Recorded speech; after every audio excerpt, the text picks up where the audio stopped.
Hey, feeling young, but they treat me like good, my gang. This is your boy. Got that juice, baby. Back with another reaction in this building. You heard me? So guess what? We gonna finish off where we left off from previous videos. But I think it's best for the both of us or whoever watching with me. Let's just watch it and see what happens. You know what I'm saying? That's better. Cause me just saying it, it's gonna come out all jibber jabber and yeah, we ain't got time for that, right? Yeah, right? Yeah. Let's watch it. That's better. Let's watch it. Last time on Hakai, after Goku's eventually made a god of destruction, we got a peek of what it was like for Beerus when he himself was training to become a destroyer. It seems long before the rivalry we know with he and his brother Champa. The destroyers of Universe 6 and 7 before them also shared a fierce disdain for one another. We also learned that Garoga of Universe 6 hatched a plan to sabotage the flourishing Universe 7.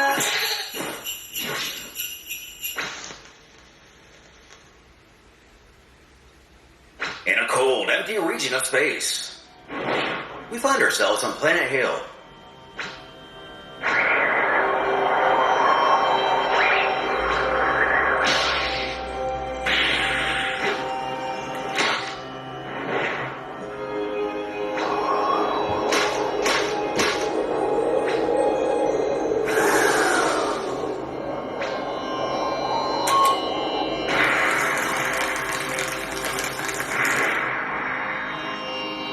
Gazing upon a hidden chamber.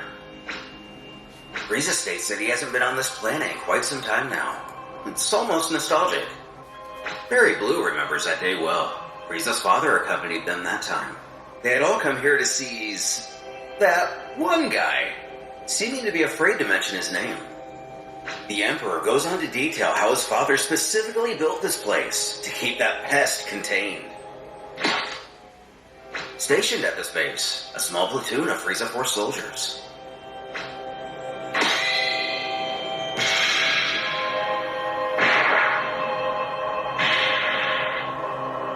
He chortles that there are so many soldiers here that are supposed to keep himself from dirtying his hands.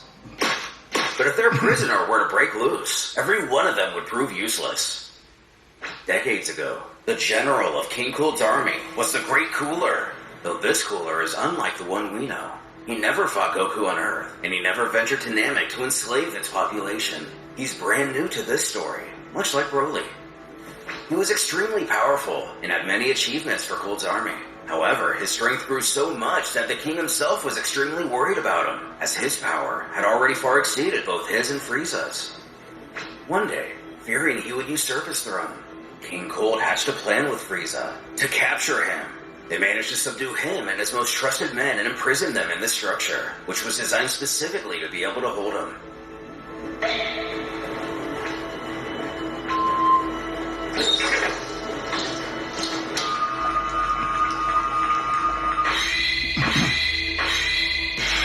As we spot the Frost Demon in a giant tank, Frieza smiles and chuckles that there's his older brother, before congratulating Kikino. It seems his prison capsule works perfectly despite the fact it's been many years, decades even. The proud underling returns his grin and details how the device works. The liquid inside this unit is a powerful sedative. Because of it, Lord Cooler has been paralyzed and unconscious since his initial confinement. You could even say frozen in time considering the longevity of Frieza's people. It's also worth noting that the metallic plates which restrain his limbs, they emit a certain type of radiation which neutralizes his energy. He worked tirelessly for months to perfect that technology. Seeming to grow more appreciative or maybe even affectionate since his resurrection, or his second resurrection, the Frost Demon admits that he really has to hand it to his scientist servant. He has done a wonderful job with this prison, but he needs him to drain Cooler's capsule. Frazzled, Kikino questions, with all due respect, if he's sure about that. He doesn't think the restraints alone will be able to hold him if he's not sedated. Offering his signature laugh, he joyfully tells him not to be silly. Cooler may have been a bit stronger than him in the past, but his powers have not grown since he was imprisoned. Frieza has become much more powerful than Cooler could ever dream. And considering he's been doing a lot of that lately, that's saying something. Not daring to object to his ruler's will a second time, Kikuno heads over to the console to drain the sedative fluid from the tank. The moment the liquid's removed, Cooler's vitals begin to immediately normalize. Very blue stops if he expected anything less from Lord Cooler. So you mad now? Still with that smug look on his face, Freeza questions how his dearest brother has been.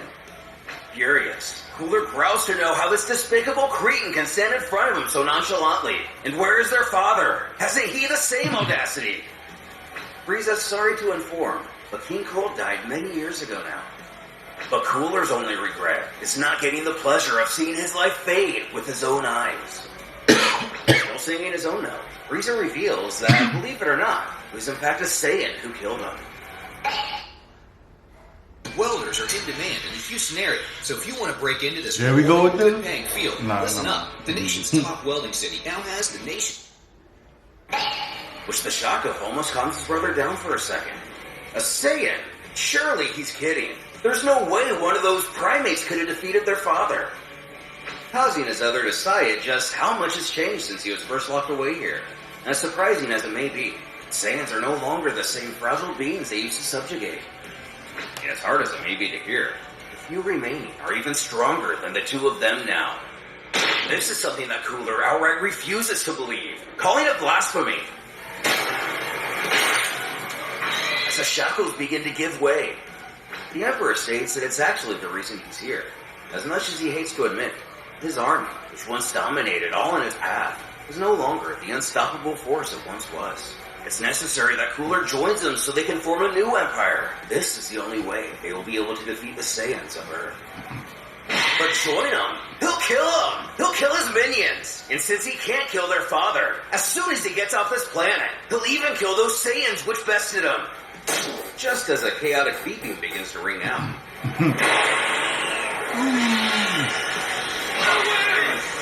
Ah, you're running.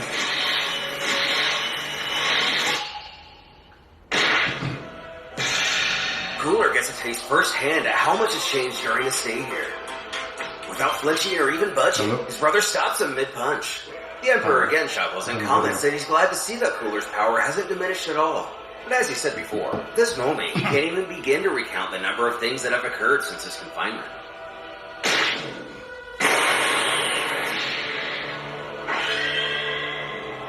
Showing off his golden form, the lesser demon stares on in awe. When did Freeza obtain so much power? By the feel alone, this must be even stronger than his best transformation. Although Cooler likely can't even sense power levels at this point, then one could assume he's only slightly more powerful than Freeza was during the battle on Namek. Much has changed for Freeza himself. He's learned unimaginable things. He condescends, though, that his sibling here doesn't have to look so sad. If he simply joins him, he'll teach him how to unlock this form, and many other useful techniques.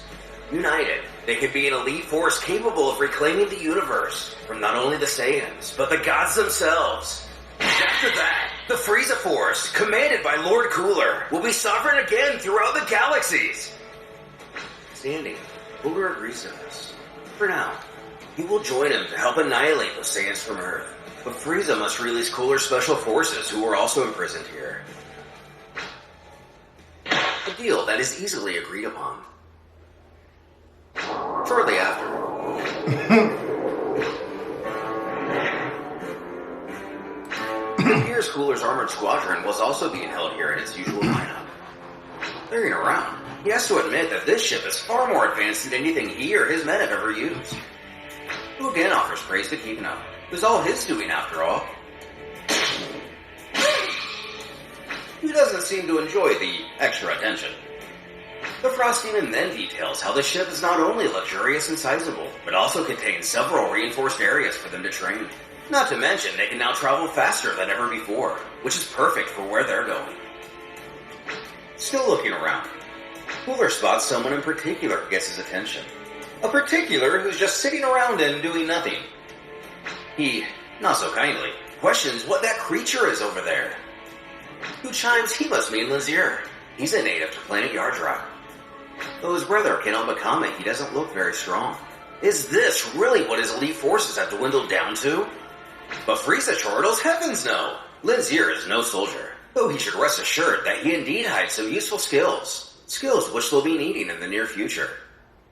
Not pressing the issue, Cooler moves on to ask what the plan is anyway. Prompting Frieza to saunter over to a computer. Opening a screen, he states that aside from Cooler himself, he selected a handful of other formidable warriors, or should he say beasts. And if we ourselves take a Majin look, Buu. the first thing that pops out is Majin Buu. Then upon reading the names we have, Halamer, Hatch, Hiru, and Janemba. But what could these 5 possibly have in common? And what is the identity of 3 of them? Frieza hisses that with them, he will not only be able to finish off the warriors of Earth, but also the gods of every universe! When Cooler finally has to stop him, why does he keep referring to gods? And what does he mean every universe? Does he have a fever or something? He scoffs that he will eventually explain at length, but all he needs to know for now is that there are many more beings more powerful than the 2 of them, besides the Saiyans. In fact, they are true dictators who hold their lives in the palm of their hands. But with these beasts, they'll be able to kill all of them. Still a little deadpan. Cooler replies that he's not even going to claim that he's following the majority of this, but he can give him the details during their journey. What's important to him is just how powerful these beings are. Powerful. When the image of Majin Buu catches his attention, he thinks he's seen this one somewhere before. Wasn't this the Majin Buu, the legendary maniac that millions of years ago decimated hundreds of civilizations? The Cold Army, many years ago, investigated the existence of this thing because of the myth about him. A myth that was found in all regions of the universe. Father said they should never mess with him if he ever returned. It's then revealed that these 5 are called the Primordial Beasts, and apparently they were all part of a super powerful deity that was sealed away. He doesn't know all of the details yet, but these creatures can overcome even the gods of destruction, which is only one of the cursed deity classes, which he was referring to before. In the case of Majin Buu, from what he understands at least, a tiny bit of its power was wielded by a mage named Bibbidi millions of years ago, and it was that lone part which caused all the destruction in those ancient times. A few years ago, he was released again and defeated by the Saiyans, but there's still a gigantic part of his power that is yet to be released, and he intends to use it to his full advantage. Leading to Cooler to grow a bit more serious. He has to inquire how it is that he knows so much about these strange beasts and where to find them. And that much is simple. The Freeza Force got word of a fellow named Zuno, an omniscient being who lives in the far reaches of the universe. He forced him to reveal all this information to him. He pointed him to these creatures. He wanted to explain the smallest of details of every single thing, but he implored him to summarize most of it. The important thing is that he knows that they're powerful, and he knows how to find them. The first one they're going to search for is called Janemba. He is currently the closest. In that case, they should make haste. Cooler would very much so like to meet these primordial beasts.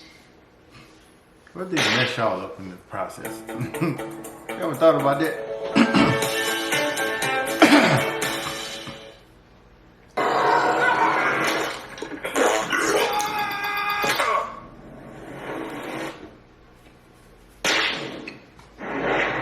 And about 1 month later,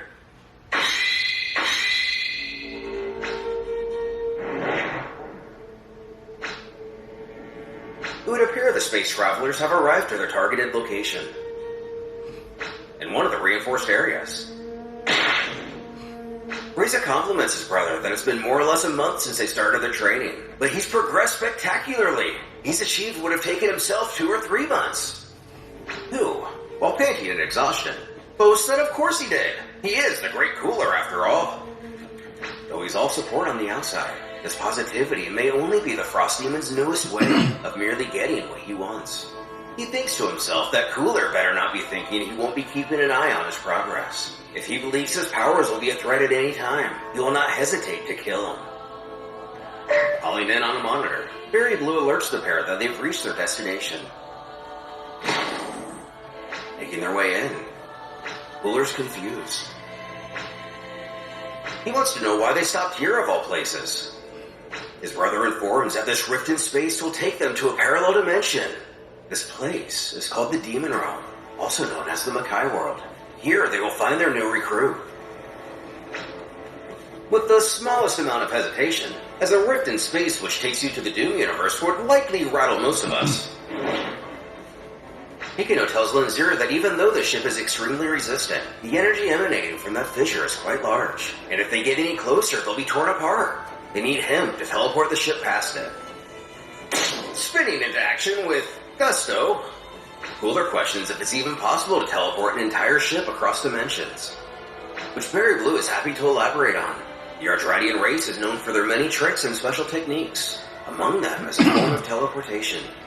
Still, transporting an entire ship is a very difficult feat, even by Ardra standards. Lucky for them, Linzier is a prodigy of his people, and has the most refined teleportation skills.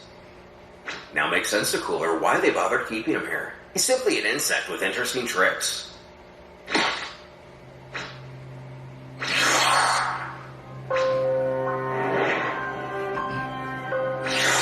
Landing in the Makai world with no trouble.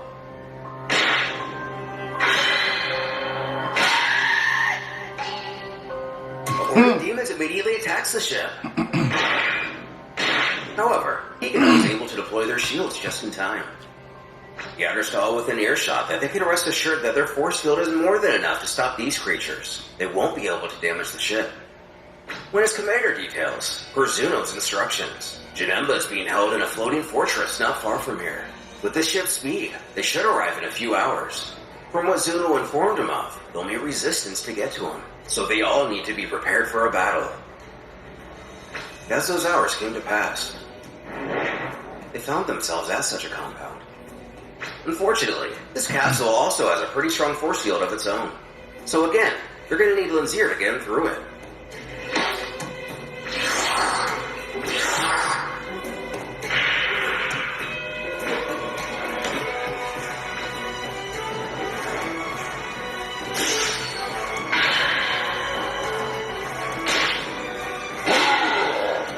For their first hurdle, it looks like some ridiculous fool wants to face all of them.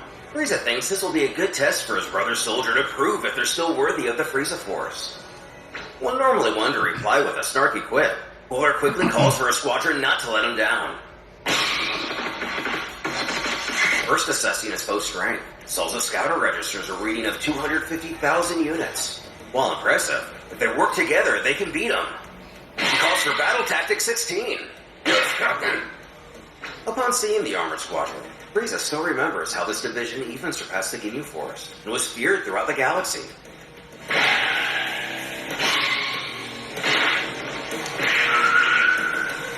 Dory, a soldier who in terms of brute strength could overwhelm everyone in his father's army. He could compete head-on with even gigantic creatures.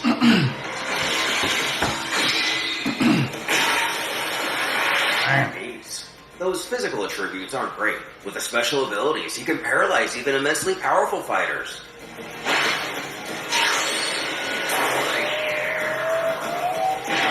And finally, Captain Salza.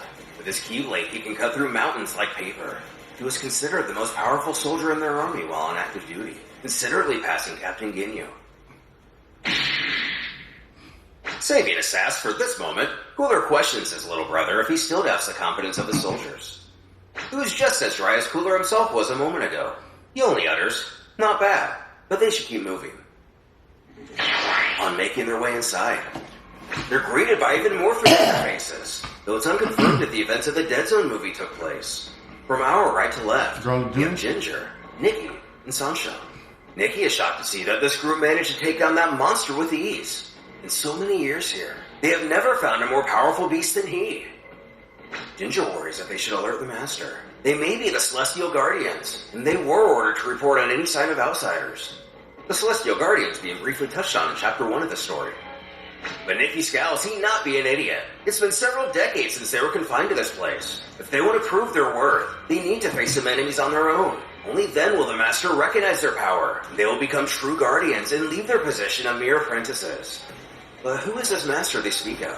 Is it simply Garlic Jr.? And how did they end up here? The Dead Zone itself is stated to only be a void which traps its victims in a dark pocket of emptiness. Not a shortcut to the Makai realm. Come to think about it, I don't even think they ever fell into the Dead Zone. At any rate, Sancho doesn't believe there's any chance these guys are Celestial Guardians. He's gotta crush them like cockroaches. Alas, his dust-kicking up technique does nothing to the would-be invaders. He shouts at them that he doesn't know what they want, but they will not let them pass. Barely paying him any mind, Freeza turns his focus to the very thing they want. Janemba. Just how will the Galactic Tyrant be able to control Janemba?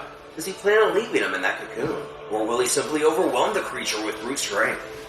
Beforehand, though, the Garlic Jr.'s henchmen actually pose a threat to them.